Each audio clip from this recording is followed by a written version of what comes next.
We're here at Rubenstein Public Relations with our DJ for the upcoming 40th annual Halloween parade, Brendan Jay Sullivan, also known as DJ Vh1. I'm really excited. This is going to be fun. I'm DJing the third float from the front. Are you going to be there? I am. Do you know what you're going to wear? I'm going to be dressed as a pink Power Ranger. Oh, you're so lucky. They were all out of my size.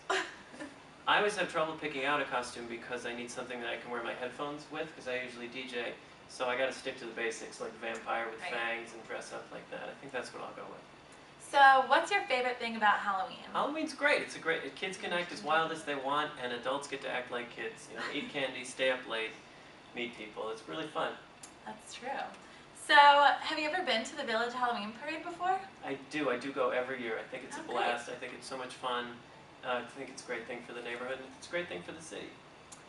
Tell me about one of your favorite parties that you've DJ'd. Man, I remember doing, after the Killers played Madison Square Garden in 2008, I met up with Gaga and I came downtown and I DJ'd this party at Motor City, and the Killers came, we all hung out, we all had such a blast, but the most exciting thing about it was that Gaga turned around and went right home, and she wrote the lyrics for Boys, Boys, Boys, which is a song about that whole night and that whole party, and it really captures the spirit of how it was when we were young and just being downtown in New York City.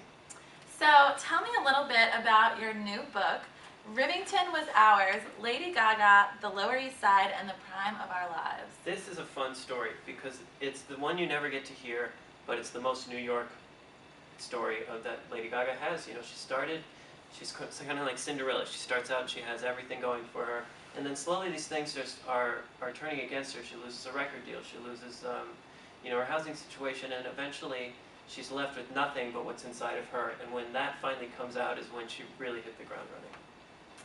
So, as you know, the parade was canceled last year. Were you in the city during Hurricane Sandy? I was supposed to be on the last train from the Hamptons. I had done a party out there, and they sent a school bus to pick us up instead because they had to cancel all the trains. Oh, gosh. We got on this cramped school bus, we were packed, and when we got to the first stop, this woman came on and she said, "Please, you gotta help me, I have 5 children, I need to evacuate them, and we need to get to the city." And the bus driver said, "I'm sorry, but no one gets on my bus without a seat." And so we took care of that real quick, and immediately we had 5 people volunteer to give up their laps so the kids could get safely back to the city.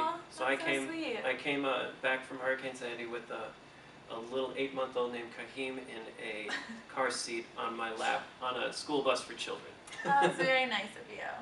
So, who do you think is going to have the best float at the parade? Rubenstein PR. Definitely.